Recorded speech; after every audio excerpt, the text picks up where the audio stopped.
ಸತ್ಯಮೇವ ಜಯತೆ ಇಷ್ಟು ಹೇಳ್ಬೋದು. ಎಲ್ಲ ರಾಜಕಾರಣಿಗಳು ಭ್ರಷ್ಟರಲ್ಲ, ಎಲ್ಲ ಅಧಿಕಾರಿಗಳು ಪ್ರಾಮಾಣಿಕರಲ್ಲ, ಅಥವಾ ಎಲ್ಲ ರಾಜಕಾರಣಿಗಳು ಪ್ರಾಮಾಣಿಕರಲ್ಲ, ಎಲ್ಲ ಅಧಿಕಾರಿಗಳು ಭ್ರಷ್ಟರಲ್ಲ. ಆದರೆ ಆ ಜಡ್ಜ್ಮೆಂಟ್ನ ನಾನು ಓದಿದೆ. ಇನ್ನೂ ಕೂಡ ನ್ಯಾಯಾಲಯದ ಬಗ್ಗೆ ಜನರು ಕೊಲ್ಲಕ್ಕೆ 10 ಜನ ಇದ್ದರೆ ಕಾಯಕ್ಕೊಬ್ಬ ಇದ್ದೇ ಇರ್ತಾನಲ್ಲ,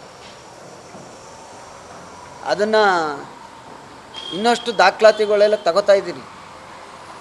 ಯಾಕೆ ತಗೋತಿರಲಿಲ್ಲ, ಇದೆಲ್ಲ ಯಾವುದೋ ಒಂದು ಇವತ್ತು ಬೆಳಗ್ಗೆ ಒಂದು ಸೋಷಿಯಲ್ ಮೀಡಿಯಾದಲ್ಲಿ ನೋಡಿದೆ. ಒಂದು 25 ಜನ ಇದರಲ್ಲಿ 24 ಜನ ಕಾಮೆಂಟು ಸರಿಗಿರ್ತದೆ, 1-2 ಇರ್ತವೆ ಆ ಸೋಷಿಯಲ್ ಮೀಡಿಯಾ ಅದರಲ್ಲಿ. ಅದು ಕಾಮೆಂಟ್ ನೋಡಿ ಅಂಥ ಪುಣ್ಯಾತ್ಮರಿಗೂ ಸ್ವಲ್ಪ ಗೊತ್ತಾಗಬೇಕಲ್ಲ,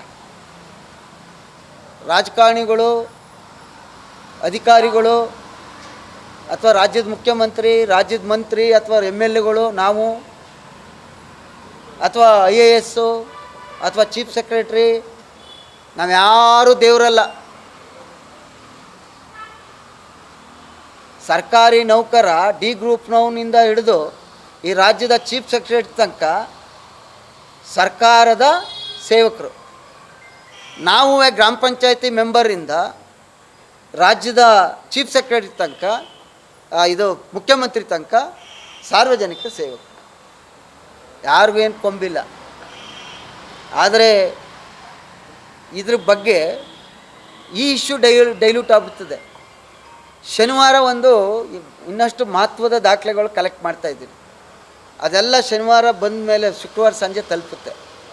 ಶನಿವಾರ ಯಾಕೆಂದರೆ ನೀವು ಭಾಳ ಮುಖ್ಯ.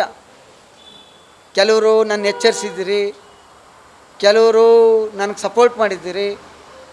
ಅದು ನಿಮ್ಮಿಂದ ಗೊತ್ತಾಗಬೇಕು, ನಿಮಗೂ ಗೊತ್ತಾಗಬೇಕು, ನನಗೂ ಗೊತ್ತಾಗಬೇಕು. ಅದನ್ನ ಮೋಸ್ಟ್ಲಿ ಶನಿವಾರ ಒಂದು ಜೊತೆ ನಿಮ್ಮ ಜೊತೆ ಹಂಚ್ಕೊಳ್ಳೋಣ ಅಂತ ಅಂದ್ಕೊಂಡಿದ್ದೀನಿ.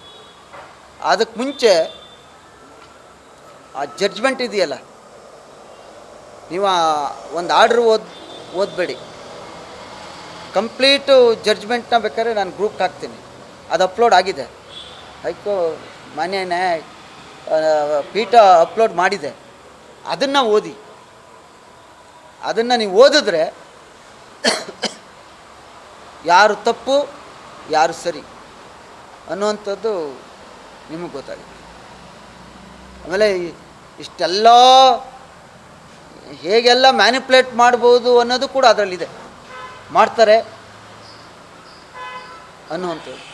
ಅದನ್ನು ನಾನು ಶನಿವಾರ ನಿಮ್ಗಳ ಜೊತೆ ಖಂಡಿತವಾಗಿ ಇನ್ನೊಂದಷ್ಟು ದಾಖಲಾತಿಗಳು ಕೊಟ್ಟು ಹಂಚ್ಕೊಳ್ಳುವಂಥ ಕೆಲಸ ಮಾಡ್ತೀನಿ. ಏನಿಯೋ